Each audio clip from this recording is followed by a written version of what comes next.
Muito boa tarde a todos vocês que nos acompanham aqui pelo Notícias Agrícolas. Eu sou Letícia Guimarães e a gente começa agora mais um boletim, dessa vez falando sobre o mercado de suínos. E quem vai trazer detalhes a respeito desse assunto aqui para a gente é o Valdomiro Ferreira, que é presidente da Associação Paulista de Criadores de Suínos, a APCS. Seja muito bem-vindo, Valdomiro. Boa tarde, Letícia. Boa tarde aos ouvintes do Notícias Agrícolas. Estamos à sua disposição. Valdomiro, a gente sabe, né, a gente acompanha aqui no Notícias Agrícolas as negociações na Bolsa de Suínos no mercado independente aqui em São Paulo. Na semana passada, a cotação fechou em R$ 7,31. Nesta quinta-feira, dia 20 de agosto, não houve negociação entre os produtores e os frigoríficos? Exato. Toda quinta-feira, às 11 horas da manhã, nós realizamos a Bolsa de Suínos do Estado de São Paulo. A semana passada, como você bem disse, foi comercializado a R$ 136 arroba, que representa 7,31. Entretanto, no dia de hoje, nós não conseguimos um acordo entre as partes, frigoríficos e produtores. Os produtores desejavam e desejam um novo realinhamento de preços para o patamar de R$ 145 arroba, que representa 7,73 o quilo vivo. Os frigoríficos não acordaram, não concordaram, portanto, não houve comercialização de suínos na Bolsa de hoje. Agora, como fica? O mercado nas próximas horas está se ajustando e estamos esperando os primeiros negócios para balizar o mercado. Já passaram algumas horas, isso demonstra que o mercado está bastante competitivo. Eu ainda não posso te assegurar a que preço nominalmente nós vamos conseguir trabalhar. Entretanto, percebe-se uma união por parte dos criadores em estipular o 145 como sendo um preço justo para a comercialização da próxima semana.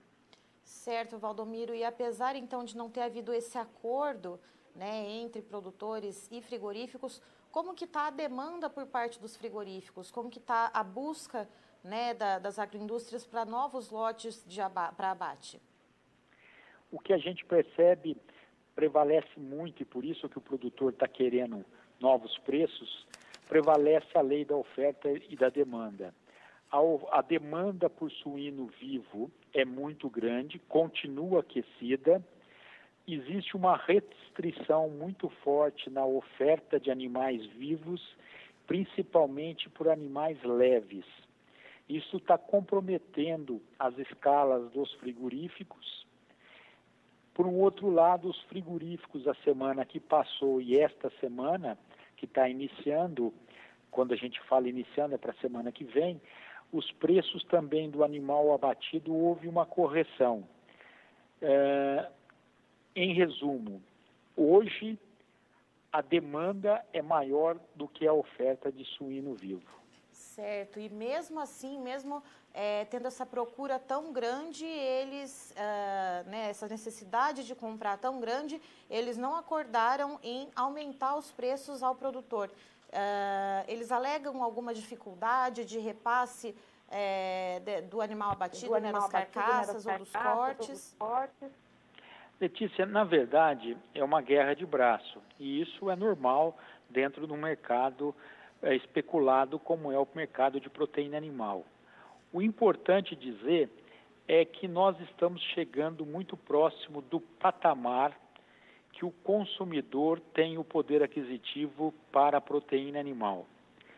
Como nós estamos chegando muito próximo, por parte do frigorífico, ele começa a diminuir a sua rentabilidade.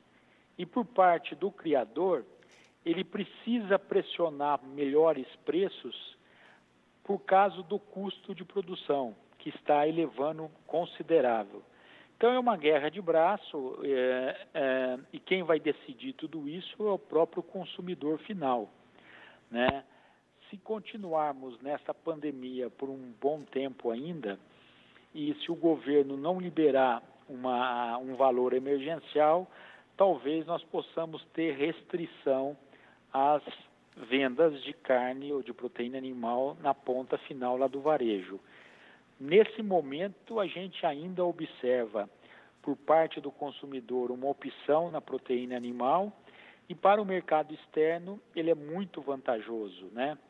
Hoje os preços internacionais são melhores do que o mercado interno, e principalmente nessa semana que já teve um reajuste considerável do dólar, isso ajuda o faturamento e o volume nas exportações de carne suína, que vão indo muito bem, obrigado. Por falar no dólar, né, se ele ajuda então a melhorar os preços no mercado externo da carne suína, ele também acaba tornando mais, vamos dizer assim, atrativo para o produtor de grãos brasileiro mandar, né, milho e soja para fora do país, certo, Valdomiro?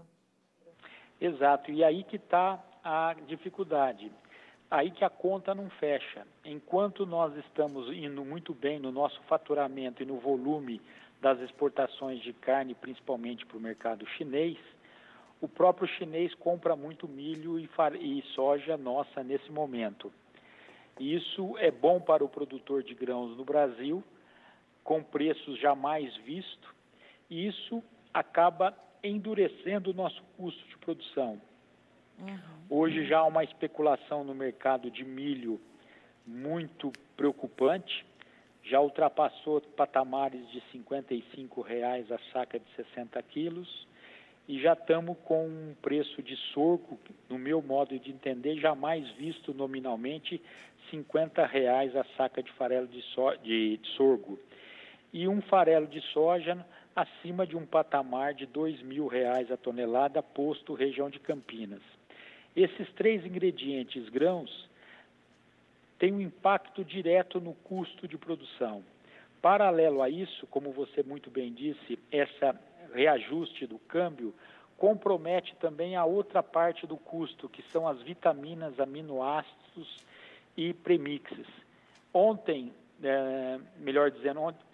ontem nós tivemos a comissão de licitação da tomada de preço aqui da Central de Compras do consórcio, que nós compramos vitaminas e aminoácidos. O que a gente descobriu foi que, além da variação cambial, os preços nominalmente em dólar também subiram. Isso impactou no nosso custo de produção. Hoje, há uma situação bastante interessante. Nominalmente, o preço do suíno jamais nós vimos acima de R$ 140,00 arroba, nominalmente falando. Por um outro lado, eu jamais pude ver um custo de produção nessa proporção que está hoje. Isso é uma corrente de um lado só, e isso prejudica em toda a cadeia, que se fica muito intranquila. E, Ferreira, como que fica a relação de troca, então, entre o suíno e a saca de milho, né? Você sempre faz uma conta para a gente de quantas arrobas de suíno é preciso para comprar uma saca de milho e qual seria o ideal? Se nós computarmos hoje, né, nós não temos ainda o preço nominal, mas vamos tomar como base que o preço do suíno hoje para o mercado paulista fosse R$ 145,00 a arroba. Para um milho especulado em torno de 55 no patamar de hoje, dá uma relação de troca de 2,6. Se nós analisarmos as semanas anteriores, a gente vai verificar que mesmo a gente estando aumentando os preços do suíno vivo, nós não estamos melhorando a nossa relação de troca. O melhor momento da suinocultura brasileira foi quando nós conseguimos fazer uma relação de troca de 3,5, 3,7. Uma arroba suína comprava 3,5 sacos de milho de 60 quilos. E isso foi quando? Isso foi mais ou menos no 2017, tá? O que preocupa Se você perguntar assim, qual a tua maior preocupação? Nós vamos ter um custo de produção muito alto no segundo semestre de 2020 e estamos muito próximo do teto do preço do suíno perante o consumidor. O que nos leva a crer? Que o que a gente imaginava que nós iríamos recompor as nossas perdas no primeiro semestre de 2020, seriam recompostas em 2020, nós não vamos conseguir. É triste dizer isso, mas diante da realidade desse mercado no momento, 2020 está comprometido para a suinocultura. E então, Ferreira, se tem, né, essa relação aí desses preços aqui no mercado interno, estarem chegando próximo ao teto, né, ao limite que o consumidor consegue aí arcar, e também os custos de produção muito altos pressionando, tem alguma solução viável? É possível escoar, portanto, essa produção que talvez seja rejeitada pelo consumidor aqui no mercado interno para o mercado externo? O que é possível assim de ver de luz no fim do túnel? O mercado, e nós somos a favor do mercado livre, e temos que conviver com adversidades. O que nós esperamos é que as exportações brasileiras continuem indo muito bem no volume e no faturamento. Talvez a gente possa atingir até acima de 25% da produção interna exportada esse ano em termos de carne suína.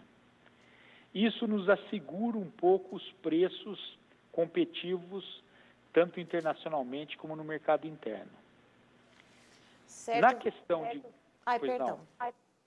Não, na questão de grãos, não tem como, né? O mercado é livre, o Brasil se desponta como um mercado atraente para milho e soja e vai sair o que tiver que sair. Só que vai ficar uma equação negativa. E isso que nos preocupa. No primeiro momento é garantir o produto, milho e soja, até janeiro do ano que vem. Caso isso não ocorra, o setor vai ter que buscar fora. E aí é a questão da lei de mercado. A gente vai exportar muito, correndo o risco de ter que importar no momento que nós não tivermos a oferta desses grãos. Isso ainda é uma especulação, tá? Eu ainda acredito que nós vamos varar o ano com oferta de milho e de farelo de soja, entretanto com preços bastante inviáveis para a suinocultura. Certo, Ferreira, eu agradeço a sua participação aqui conosco no Notícias Agrícolas, você é sempre muito bem-vindo. Eu que agradeço, um bom trabalho e obrigado pela oportunidade. Estivemos aqui, portanto, com o Valdomiro Ferreira, que é presidente da Associação Paulista de Criadores de Suínos, trazendo detalhes do atual momento da suinocultura aqui no estado de São Paulo. De acordo com ele, apesar de os preços nominalmente estarem em patamares recordes, né, os preços pagos ao suinocultor, esses preços vêm subindo nas últimas semanas, pelo menos, né, nas últimas 4 semanas, mas segundo o Valdomiro Ferreira, os custos de produção, principalmente puxados pelo farelo de soja e pelo milho, vêm subindo numa proporção muito maior, pressionando muito a margem do suinocultor. Segundo Valdomiro Ferreira, há um mês atrás, apesar do preço pago ao suinocultor, apesar que esse preço estivesse menor, né, há um mês atrás, o poder de compra do suinocultor paulista era maior. De acordo com ele, a esperança, né, é que as exportações continuem indo muito bem, porque os preços aqui no mercado interno da carne suína estão atingindo quase que o teto, o limite, né, que o consumidor brasileiro consegue suportar. Então, está perdendo a competitividade frente à carne de frango, pode ser que esse consumidor migre aí os seus hábitos de consumo, e aí então a gente vai precisar contar mais ainda com as exportações para conseguir escoar esse produto. Eu sou Letícia Guimarães, encerro por aqui, mas daqui a pouquinho você tem mais informações aqui no Notícias Agrícolas.